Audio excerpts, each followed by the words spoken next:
意思，让各位久等啊。沈浩强，你怎么还坐在那个位置上？不太合适吧？以沉默反抗我，哼！我告诉你，5分钟之后，我就让你从那个位置上滚下去。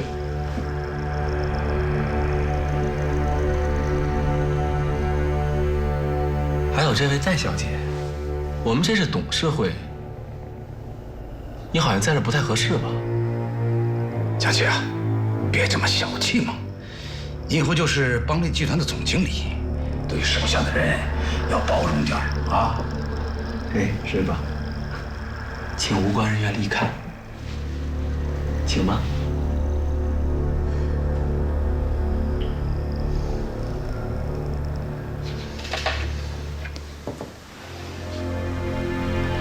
我在外面陪着你。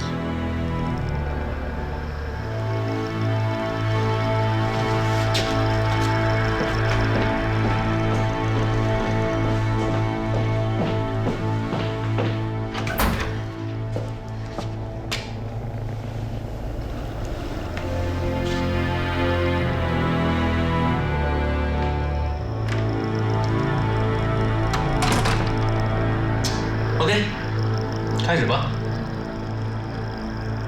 江总，因为有您，所以我成长。感谢您的嘲笑和刁难，我会站好这最后一本岗。我说，你看着我，太在乎别人的看法，你会失去自我，失去个性和自我价值。坚持自己的选择，别人怎么看你真的不重要，重要的是做好你自己，做对的事情。可只能跟你说这些了。行了，说那么多有什么用？开始吧。哎，这话不该我们说，该问王小慧小姐。王小姐，现在可以进行股权转让的事宜了吗？当然，王律师，麻烦你了。下面，我谨以王小慧小姐代理律师的身份，宣读一下王小慧小姐股份转让协议。王小慧小姐愿将其名下所持有的邦利集团5%的股份转让给邦利集团董事长兼总经理沈浩强先生。什么？你是不是瞎了？再给我看一遍。不用看了，就是我哥，沈浩强。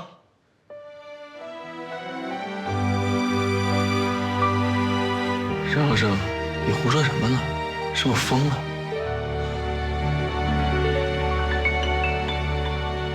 疯的是你们父子俩。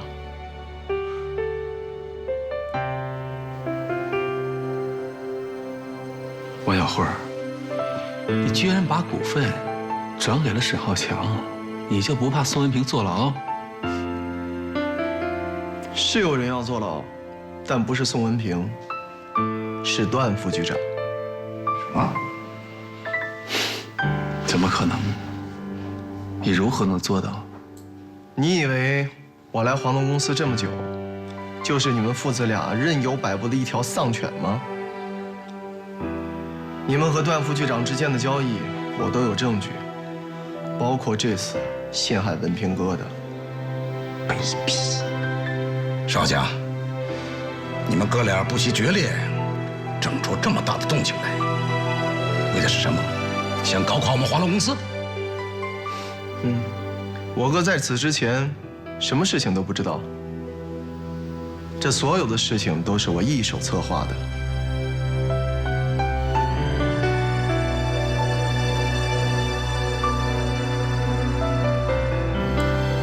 好像你不太成功啊，反而让我们轻而易举的就拿到你哥哥48%的股份呢？蠢货！别忘了啊，邦利集团48%的股份，不是你江之中的，更不是江琪的，而是我沈浩胜的。只要我不转让给你们，我就是邦利集团的大股东。沈浩生，你是不是得意的太早了？你可别忘了，你收购邦利的股份资金是由我们华龙提供的，而且我们之间签有协议，一旦收购成功，你的股份是要转售给我们华龙公司的，不然你是要受法律责任的。哼，就算是我想转让给你们，那你们也无福消受了。你们马上就要失去华龙公司了，还有你们的自由。吓唬谁呢？想搞垮我们华龙公司，就凭你，还嫩了点儿。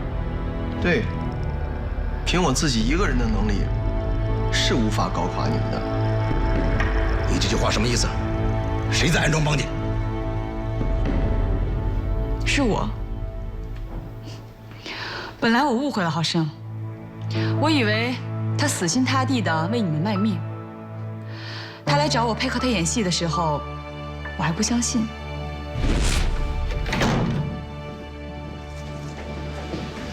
小慧姐，你一定要相信我，因为只有你的帮忙，这个计划才能成功。可是我凭什么相信你呢？我怎么知道你是不是想骗我的股份？我怎么可能骗你呢？如果我真的害文平哥的话，我可以直接去举报他，不用跟你见面呢。所以你一定要相信我，我不会害你，不会害文平哥，更不会害我哥的。那你哥知道这事儿吗？他不知道，以我对他的了解，他为人太耿直了。万一露出来什么破绽，被江家父子看出来的话，那这个计划就失败了。那你瞒着你哥，你为什么告诉我呀？以你的性格，江琪他们不会怀疑你的。你这话什么意思啊？当初你追我哥那会儿，没少骗他。我相信你的演技。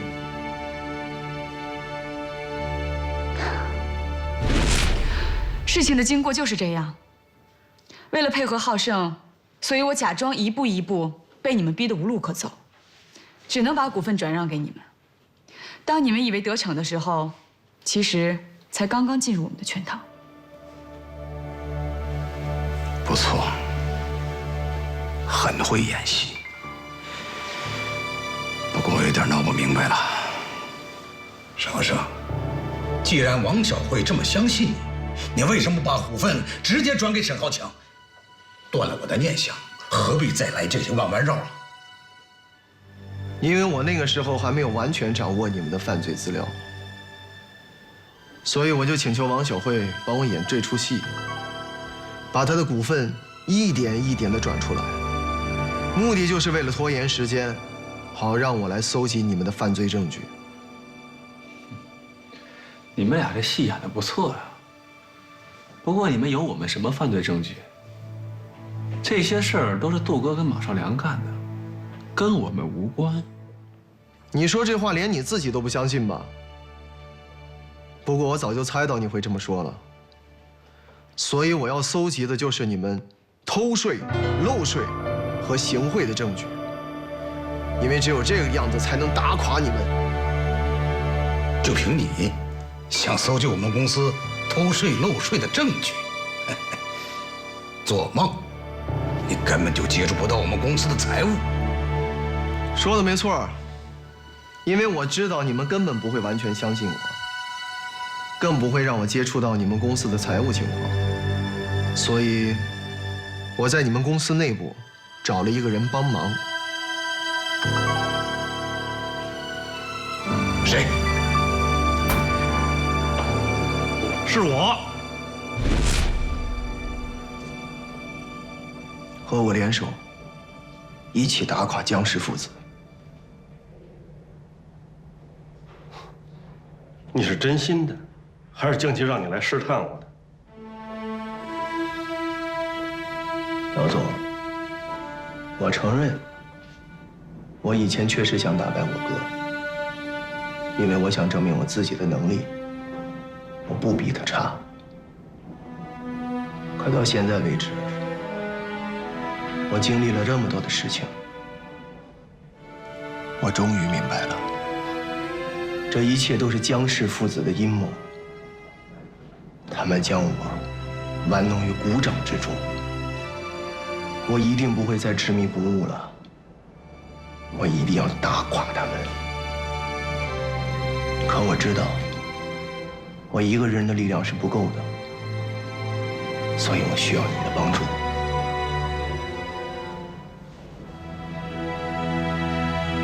如果你是真心的，我可以帮你。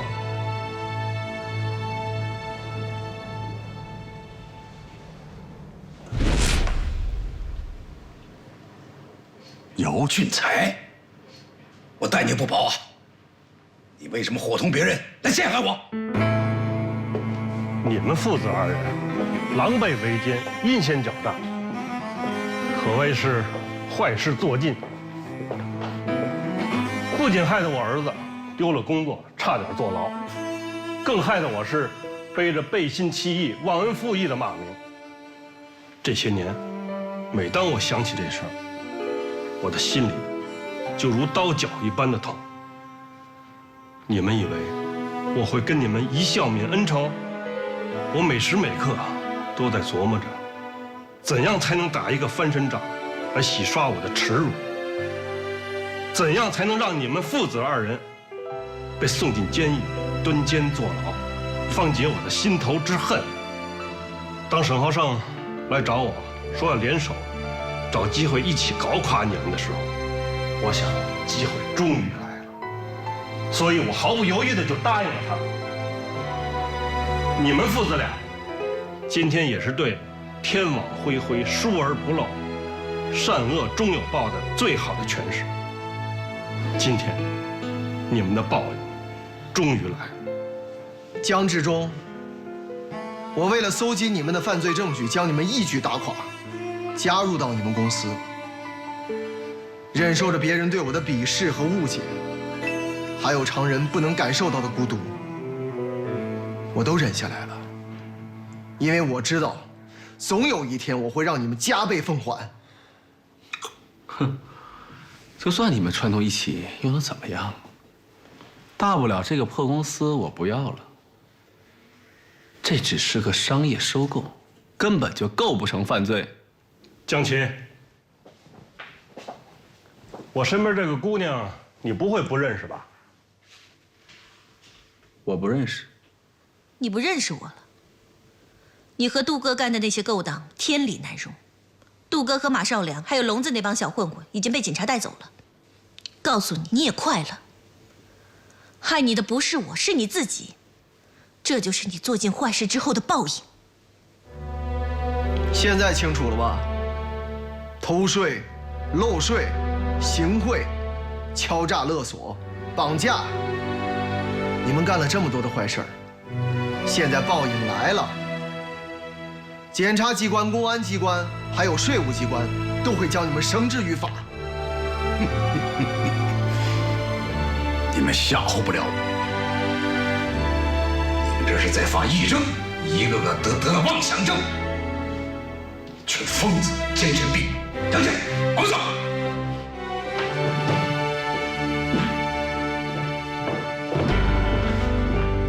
我们是市检察院，你二人因涉嫌行贿，已被我院依法立案侦查，现在需要你们配合我们进行调查，跟我们走一趟吧。这是不是弄错了？你们？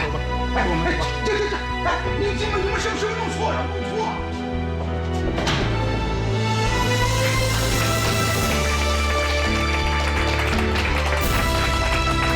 哥，我做的是对的吗？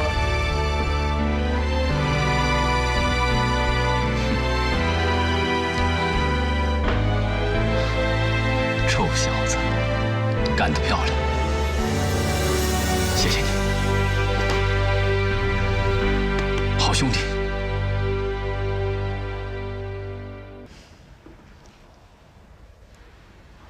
我知道，最近发生太多事情了，你压力非常大。可是我不希望因为压力，你把自己的身体搞坏了。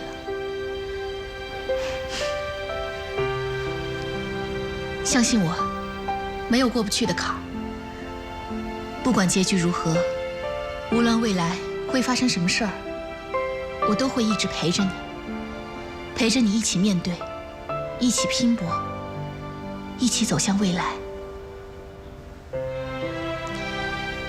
你不是一个人在战斗，你有我，有沈石，有小慧，还有文平，当然还有浩胜。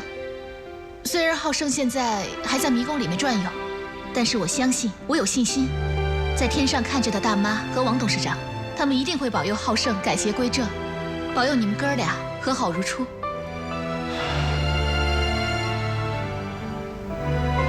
浩强，公司需要你，我更需要你。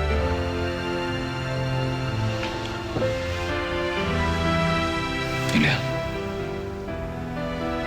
谢谢你。你们很清楚，为了入主邦利集团，我们一直在用非常的手段。这就好像在雷区里趟雷前进，哪怕走错一步，我们都要付出十分惨烈的代价。所以我要速战速决。少帅，您现在意思是？我还是那句话，要想安然无恙地趟过这片雷区，王小慧就是我们的跳板。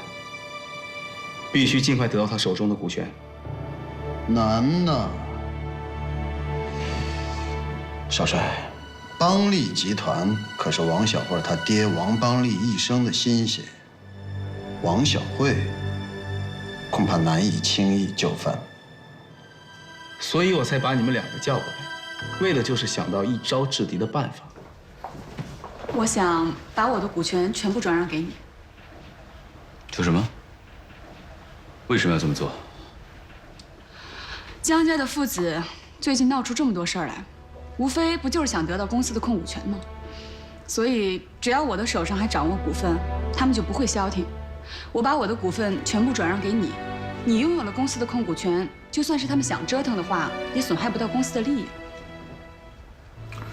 小慧，公司闹成今天这个样子，我已经很自责了。我不能再要你的股份，肯定不行。话也不是这么说的。我爸之前之所以把公司51%的股份让给你，那是因为他相信你有能力把公司办得更好。说白了，我这么做也都是为了公司。等困难度过了以后，你还可以再重新分配股份嘛。浩生，你头脑灵活，有什么意见吗？我认为，想要从王小慧那里拿到股份的话，还要从宋文平这儿下手。可行贿受贿这个法子，不能再用了。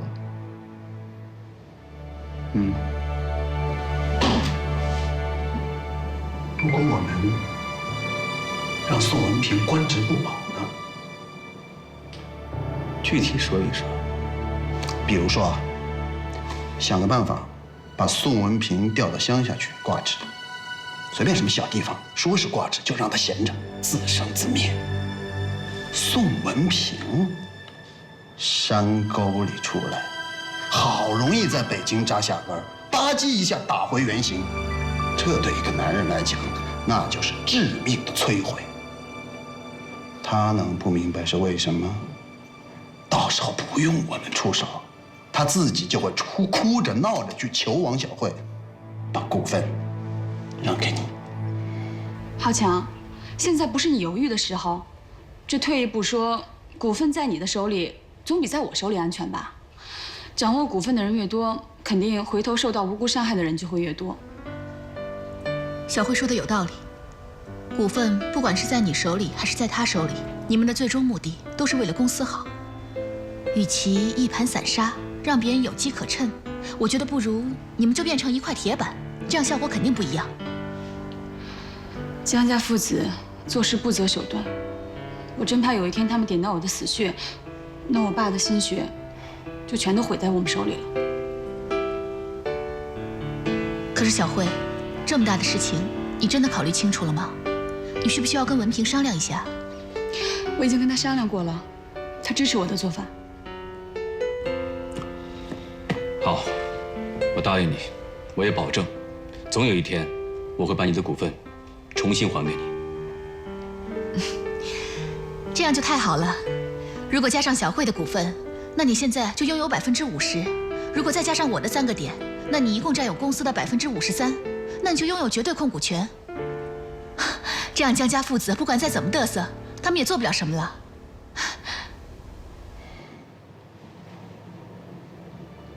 浩胜，你觉得呢？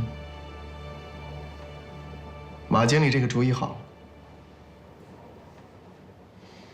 不过要看对付什么人。以宋文平的为人来看，他自己本身对权力并没有什么热情，而王小慧呢，从小没有吃过什么苦，对权力的重要性也没有深刻的体会，所以我认为这个主意好是好，可是力度不够。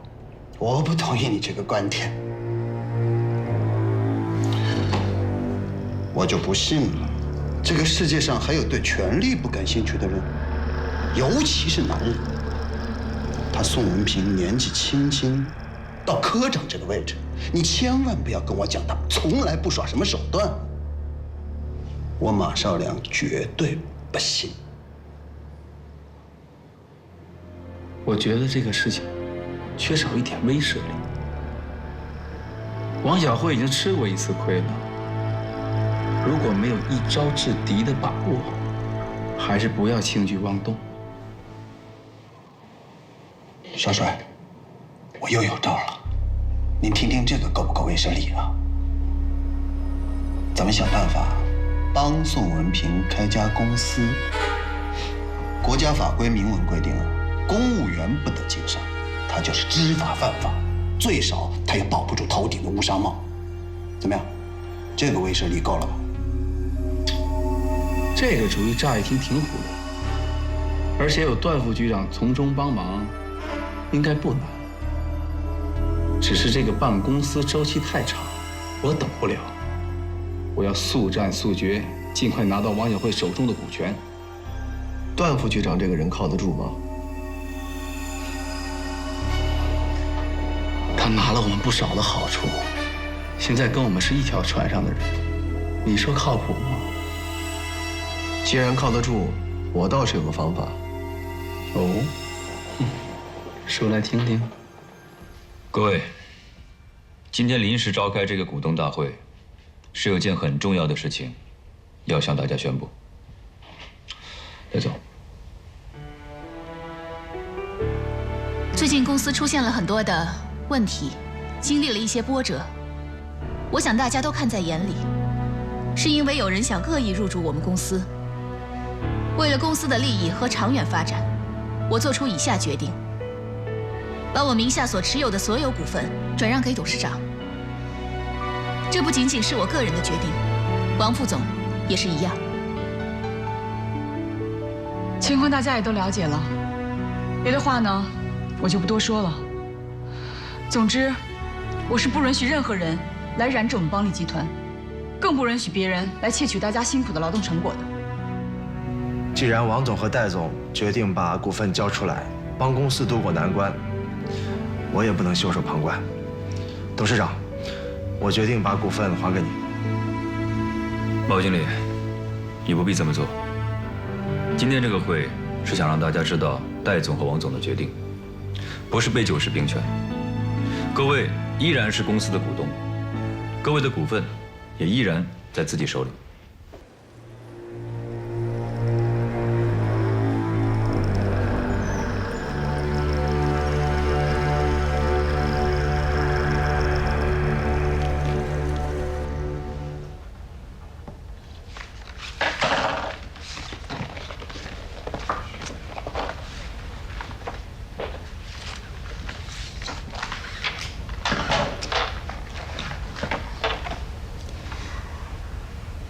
那么从这一刻起，虽然我不再是公司的股东，但是只要公司需要我，公司有任何困难，我仍然会冲在最前面。我再补充一点，等我把股份转让给董事长以后，我会卸去在公司的职务。大家别误会，我不是撒手不管了，只是我相信董事长可以在大家的帮助之下顺利度过这次难关的。最近发生的事情太多了，我也有点累了，所以想给自己一点时间休息一下，仅此而已。对不起，王总，我没能做好本职的工作，才让公司今天落到这步田地。毛经理，你不能这么说。大家也都别太自责，没有哪一家公司是可以一直顺风顺水的。有问题有困难，咱们一块儿想办法解决。人只有在解决困难中才能够成长，公司也是一样。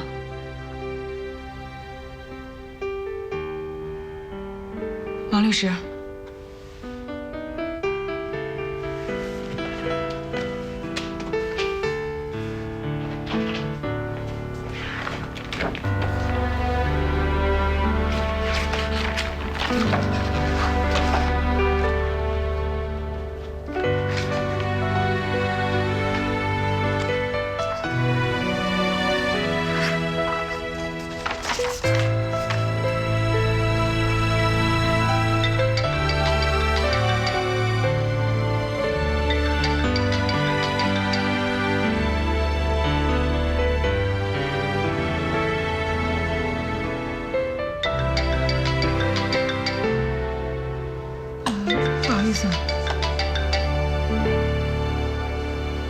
喂，什么事儿？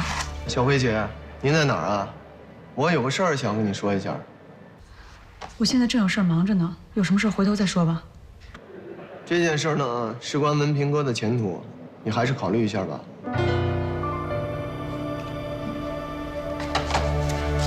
不好意思，我出去一下。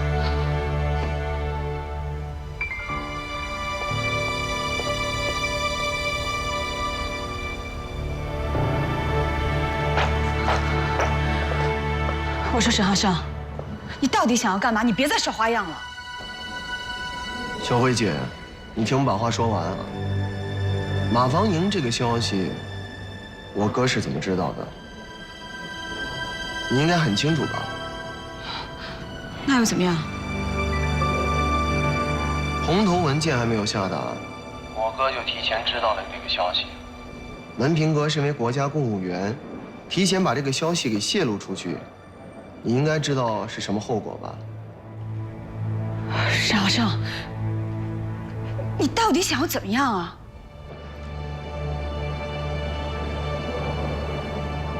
这件事电话里面说不方便，咱们还是见面聊吧。你在哪儿？我在平谷区中信金陵酒店，你过来吧。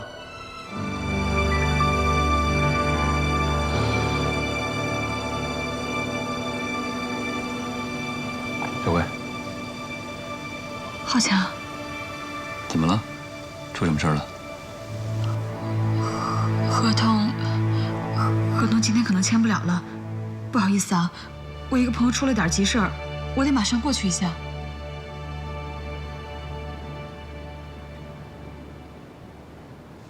没关系，合同什么时候签都行。看朋友重要，你快去吧。那我先走了。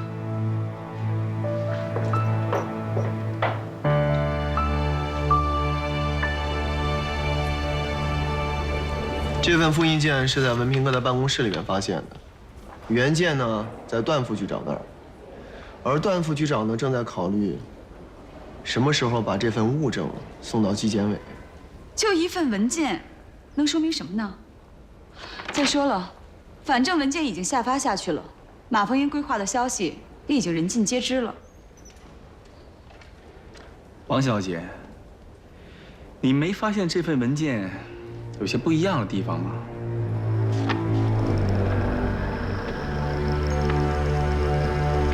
这个文件的部头被人用修改液修改过，也就是说，文凭阁为了遮盖掩饰，动了手脚。欲加之罪，何患无辞？你们说是在文凭办公室发现的，我还说你们是故意栽赃陷害。你要是不相信的话，可以打电话跟文凭阁和我哥确认一下。至于马芳营规划这件事情，我哥他又不是神仙，如果要是文平哥没有跟他讲的话，他怎么知道这个消息呢？好，打就打。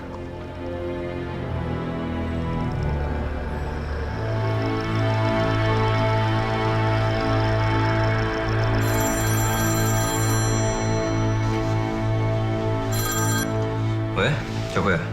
浩强，有件事情我想问你，你要跟我说实话。你说。马房烟规划这个消息还没发布之前，你有没有跟文平讨论过这件事？是啊，怎么了？啊，没什么事，我回头再说。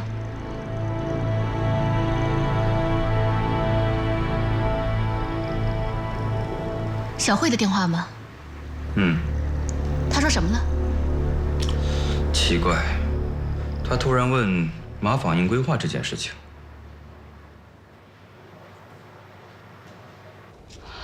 说吧，你们想要做什么？我们华龙公司想要什么，你应该很清楚吧？江浩胜，你知不知道你现在在做什么？你现在就站在悬崖的边上，你要是不回头的话，你就会被摔死。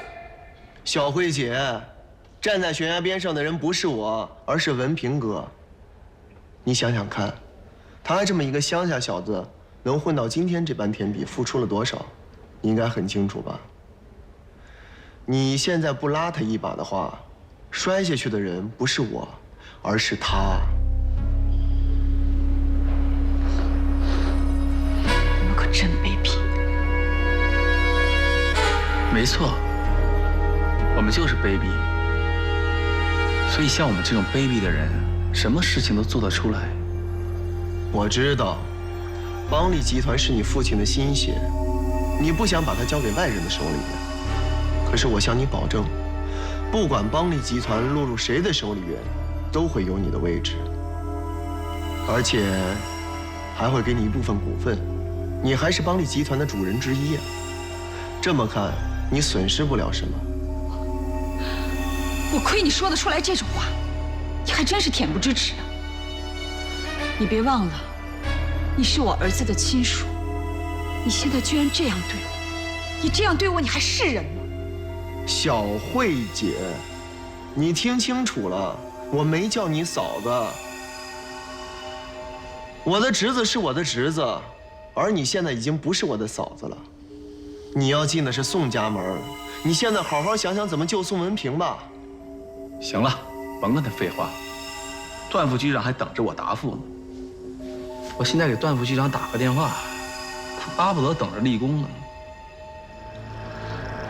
说吧，你们想要多少股份？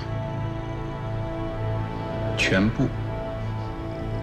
别做梦，大不了文平坐牢，我可以等他出来呀。等他出来以后，我们俩还可以重新在一起。浩强，你想一想，你不觉得小慧有点怪怪的吗？我觉得小慧那边好像要出什么事儿。董事长，你们二位有什么事情吗？董事长，我跟刘经理商量好了，我们想把股份还给你。我不是跟你们已经说过了吗？我不要你们的股份。董事长，说起来呢，我比您在公司待的时间久，也算是跟着王董事长一步步见证着公司发展壮大。如今公司有了困难，我心里特别着急。可是我能做的呢，就是把我的股份还交还给您。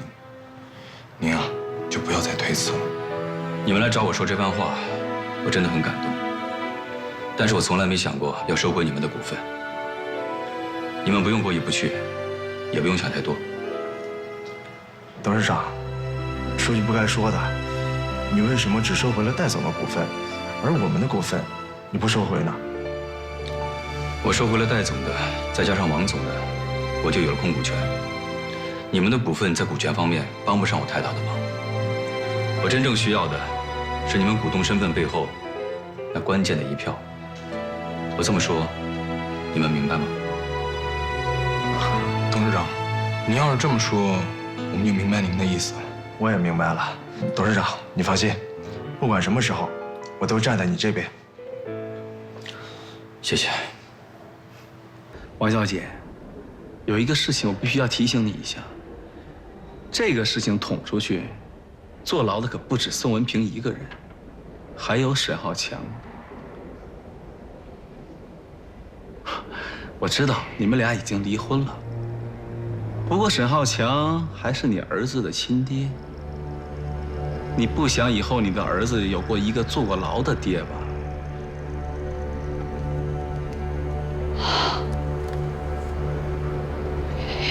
一个是你哥，一个是你从小玩到大的朋友。浩生，你真忍心这么做吗？沈浩强不是我亲哥，和苏文平一块玩到大的人是他，不是我。他们一直把我当成一个跟屁虫，从小到大被人可怜的跟屁虫。王小慧，我再给你最后一次机会，你赶紧做出决定来，要不然等苏文平掉下悬崖的话，你想救也来不及了。好，股份我可以给你们一部分，想要全部，劝你们还是别做梦了。浩生，我是什么样的人，你心里应该很清楚吧？我可以为了达到目的不择手段，所以你们要是把我惹急的话，大不了咱们一拍两散，你们什么也得不到。你能给多少股份？你们现在拥有42%股份，我可以让你们达到46%。现在公司还有5个股东，只要你们得到他们的股份，你们同样可以得到公司的控股权。我这么做是给你们留了余地的，你们自己考虑吧。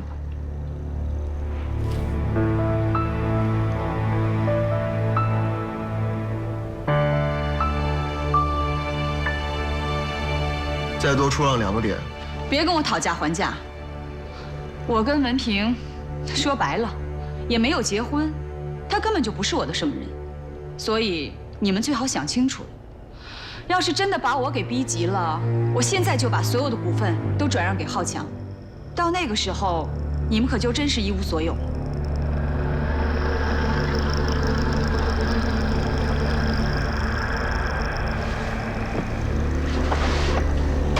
好，就照你说的办。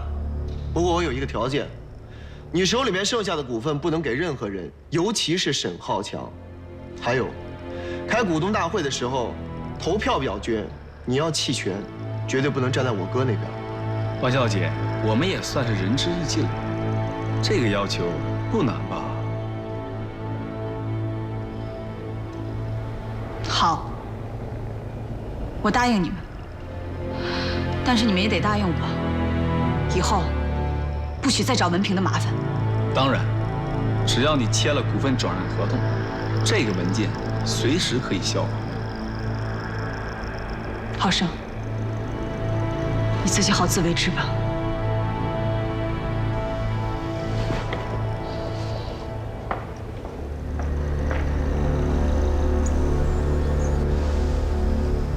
这么说，想要得到王小慧所有的股份，是不太可能了。再这么说，王小慧是王邦利的女儿，也是见过世面的人，不是那种遇事儿就天塌地陷的人。可能性不大，当然也不是没机会，就看怎么去做了。但是事情不能做得太过分，免得得不偿失。王小慧也是个烈性子，现在我们已经把她逼到这个份上了，我觉得已经达到她的极限了。你们说的都有道理，现在看来，只能把希望寄托在其他5个股东的身上了。哎，浩生，你在邦利集团这么久，你看有谁站在你哥哥那边？2个。哪2个？一个是毛经理，他是我哥一手提拔起来的，这个人很重感情，对我哥是忠心耿耿。另外一个就是人事部的刘经理了，他算是公司的元老，王邦利在的时候可对他不薄，所以说这2个人应该是很难对付的。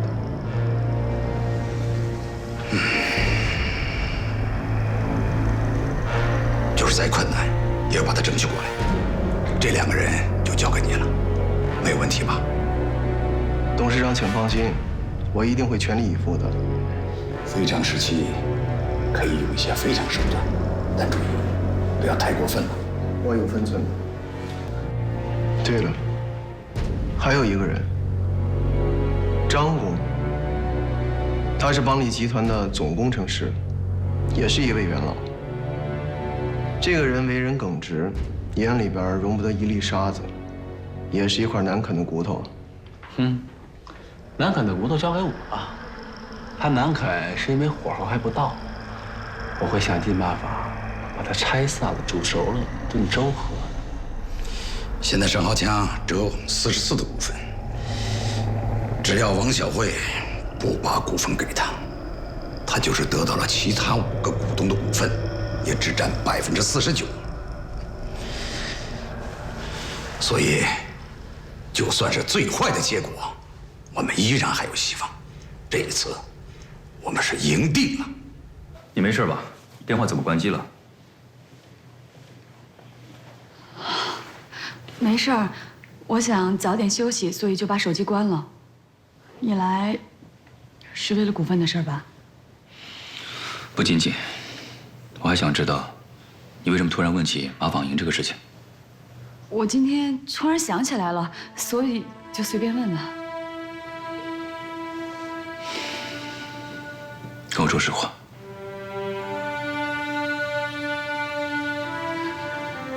浩强，文凭的上司段副局长知道他把马纺银规划这个消息透露给你了，所以他要举报文凭。我不想让文凭坐牢，股份我不能转让给你了。怎么可能呢？马纺银规划的消息不是文凭告诉我的，是陆哥从一个朋友那儿得到的。你说什么？你被骗了，文凭什么都没跟我说过，他怎么可能会坐牢呢？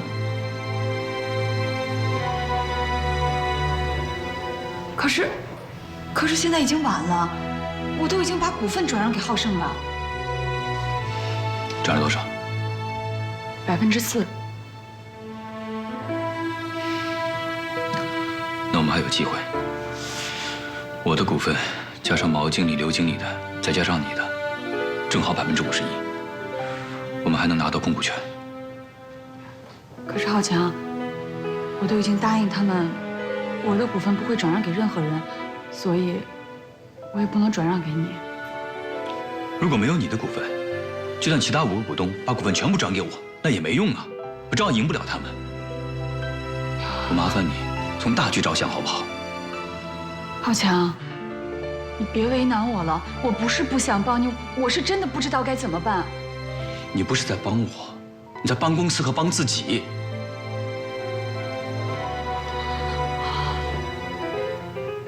你让我再想一想吧，我有点累了，我想先休息了。对不起。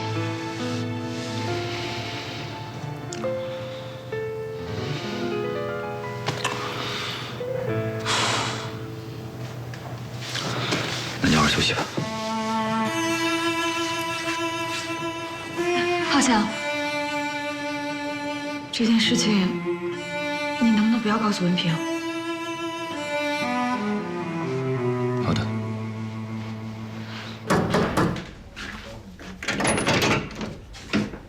回来啦。哎，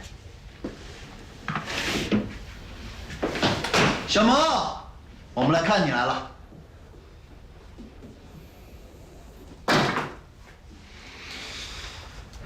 你们怎么来了？我这里不欢迎你们。毛经理，咱们毕竟同事一场，没必要这样吧？老婆，要不你先回屋休息一下，我跟他们有话说。嗯，好。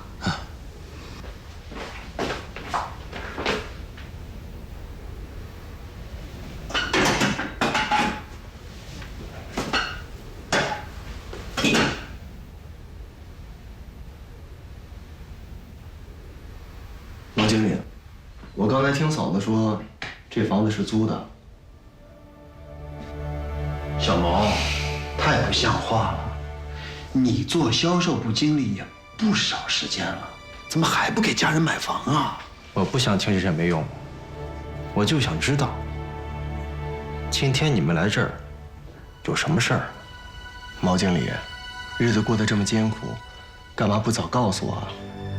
还有，嫂子想让女儿上实验中学，可上不了，因为没有北京户口，也没有房子，是吧？沈豪生，你们今天来是不是打我股份的主意啊？如果是的话，我劝你还是死了这条心吧。这股份是你哥给我的，我将来还会还给你哥。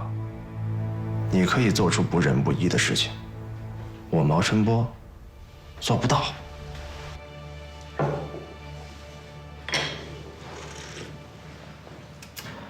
姚总，你说的这些条件的确不错，但是我要考虑考虑，希望你理解啊。理解，这么大的事儿，哪能让你们马上做决定啊？不过，尽快给我答复，因为江志忠那边还等着你们的好消息呢。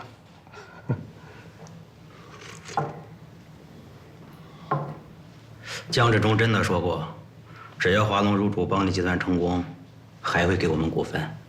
当然了，不仅会还给你们，到时候还会给你们加上一股。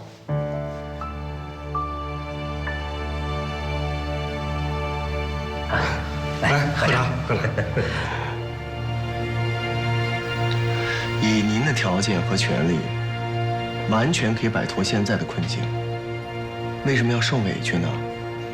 难道你就忍心让嫂子跟着你一起吃苦，让你女儿跟着你受罪吗？这是我的事情，不用你们管。还有什么事儿啊？没有事儿的话，请便吧。您知道这1%的股换成钱是多少吗？不仅可以解决你所有的困难，还让你富富有余。你这么高风亮节，别人不会说你的好，反而还会在背地里边说你傻。这么做值吗？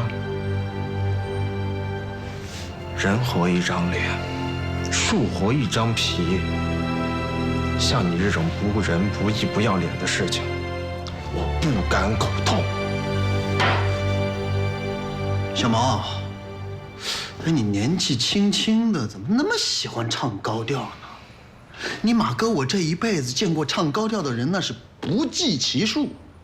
咱们直话直说啊，股份这个事儿，你把它搞定了，职务完全不变，你的工资至少是现在的2倍。马少良，我也告诉你，别以为所有人都跟你一样，为了钱可以六亲不认。我毛春波做不到。毛经理，话不能这么说吧？我们是过来给您送钱的，您别这么不识抬举啊！对于你们这种人，没必要客气。两位，请。请。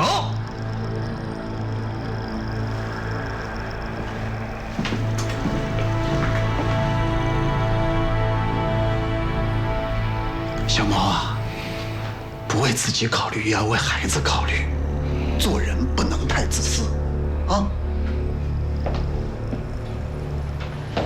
对了，毛经理，你女儿上实验中学的事儿，我会帮你想办法的。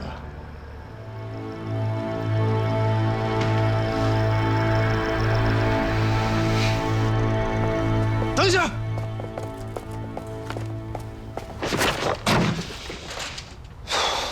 沈豪生，我警告你，以后不要再来骚扰我的家人，不然我对你不客气。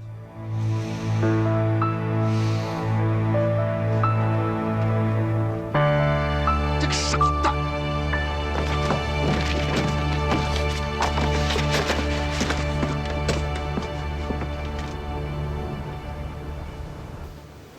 你回来了。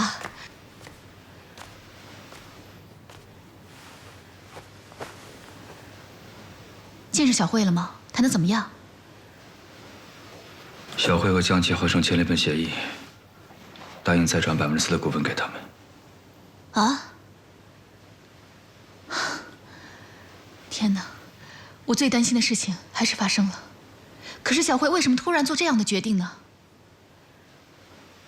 他是为了保护文平，逼不得已才这么做的。我能理解。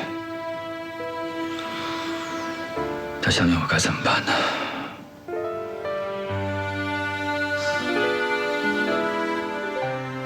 算了，没关系。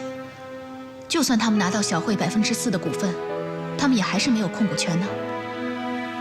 但这么一来，他们就超过了我所持有股份的2%。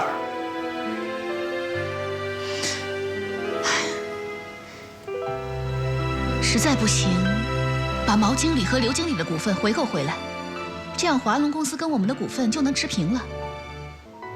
我白天才答应过他们，绝不回购他们的股份。这不是出尔反尔吗？现在是非常时期嘛，我想他们能够理解。你要实在不好开口，这个事情交给我，我来处理，好不好？这5个股东的说服工作进行怎么样了？哎，姓张那老头是油盐不进的，不过我还是会有办法的。孔副总和蒋总监答应考虑一下，应该没什么问题。刘经理这边也是油盐不进啊，倒是毛经理那边还有几分希望，不过要请董事长帮个忙啊。什么忙？说说看。您在实验中学里面有认识人吗？怎么忽然问这个？毛经理的女儿很快就要上中学了，他老婆呢想让他女儿上实验中学，可毛经理来北京这么多年了都没有买房子，所以这户口就落不过来。您看您那边能不能想想办法？你只要能让毛经理把股份卖给我们公司，这个忙我可以帮。好，只要董事长这边没问题，毛经理那边肯定没问题。我相信你的能力。董事长，有件事儿，我得跟您说一声。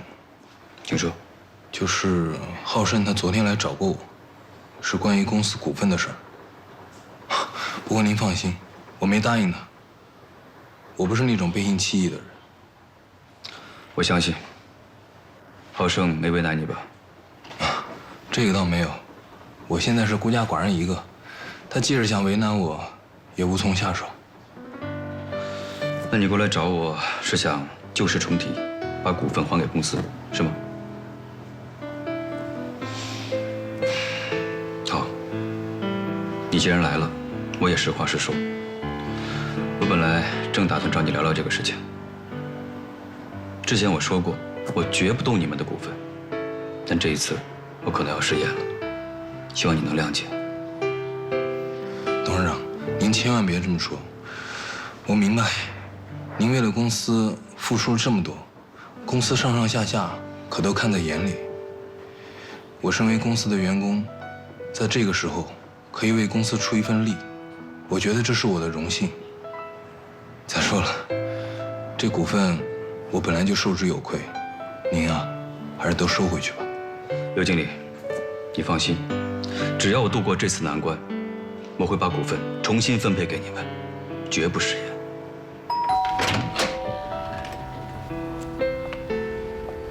小慧，王香，你怎么来了？我来看看沈石。啊，那进来再说吧。好。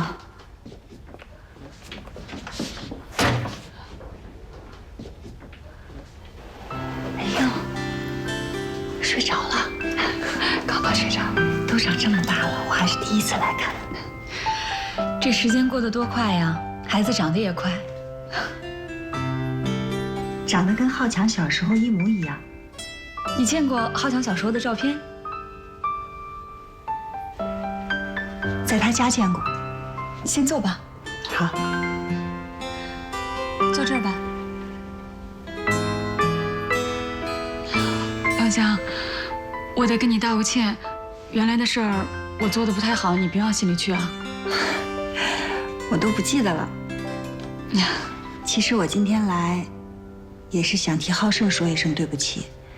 你们俩人之间的事我多少知道一点儿，但是你要相信，浩胜那个人是好的，他的心也是好的，只是最近，他可能也是因为压力比较大吧，也希望你能够原谅他。这事儿跟你也没关系，你也用不着替他跟我道歉。我听文平说你回老家住了，那边比较适合我。他说浩胜昨天分别找过他们，希望他们把股份卖给华龙。看来浩胜和江家父子是要做最后一波了。我们现在怎么办？我想先把毛经理和刘经理的股份回购回来，剩下孔经理那边，浩胜肯定找他们已经谈过了，我再找他们谈谈，绝不能让邦利的股份这么容易旁落他人。没错，只要股份在他们手中一天，就有一天的风险。如果我们能够想出办法说服这5个股东，把他们的股份回购回来，那你就占有公司股份的49%，还是高于浩胜的。如果让浩胜抢占先机，说服他们落在浩胜名下以后，那可就完了。毕竟小慧那边我们是指望不上了。我现在真想知道，孔经理和蒋经理到底是怎么想的。老孔，老孔，你给我说实话，你是帮浩强还是帮浩胜呢？你呢？浩强啊，对我们不薄，而且为人也好，办事也靠谱。但是，这华龙公司给我们的条件，这确实很诱人啊。我现在很纠结，也拿不定主意。我想听听你的意见。这股份在你手里，关系到个人的利益，我也不好多说什么。我是想呀，咱哥俩这么多年的关系，咱们共进共退，你怎么做我就怎么做。我也为难啊。目前呀，咱没有考虑的时间了。刚才呀，我看见毛经理给刘经理他们都去了浩强的办公室，我估计呀，他们是支持浩强。咱们是走是留，尽快做个决定。赶紧洗手去，准备吃饭了。老婆，今天什么情况啊？做了这么多好吃的，还都是我爱吃的啊！咱们女儿啊，上学的问题解决了，你说应不应该好好庆祝一下？真的？那是该好好庆祝一下呀！来来来，坐坐坐。好啊。你刚才说什么？我们女儿的上学问题解决了？什么意思啊？我也不知道怎么回事儿。今天啊，那个实验中学的校长忽然之间打来电话，说同意咱们女儿啊去他们学校上学了。他不是说我们孩子不符合上学条件吗？这个我也问了，但是没问出个所以然来。哎，你别管那么多啊，能去实验中学上学啊，就是天大的好事。老爸，你给我说句实话，我们孩子上学的问题，是不是沈浩胜他们帮我们解决的？没有，先吃饭吧。你看这菜都差不多要凉了，孩子啊都吵吵半天说肚子饿了。今天不把话说清楚，谁也别想吃。是沈浩胜把这消息告诉我的，我问过了，人家说咱们女儿啊的确可以去上学了呀。你是不是答应他什么了？我一妇道人家，我能答应他什么呀？你要是再这么说话，我可要生气了。你们先吃，我先出去一下，一会儿回来。爸爸，那你什么事儿这么着急啊？不用等我。毛哥，这个忙真的不是我帮的，我哪有那么大的本事？是我们江总，他一听到这个消息之后，立马出手相助，我都没想到这么快。举手之劳，不用放在心上。你们别高兴太早，我还没有承你们这份情。这么大的人情，我还不起。您怎么还不起啊？您手里面不是有股份吗？毛哥，做人不能认死理啊！一条道走到黑，走到头可就没有路了。到时候可是叫天天不应，叫地地不灵，前不着村后不着店的。你就是哭，也没有人来安慰你。那也不用你来安慰。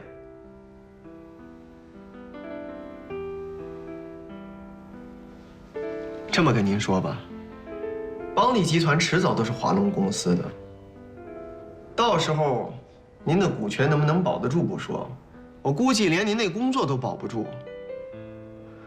您来到北京打拼了这么多年，可不想竹篮打水一场空吧？就不怕你们竹篮子打水一场空啊？毛经理，事到如今实不相瞒，大局已定。你是想升官发财呢，还是想被扫地出门呢？你考虑好了？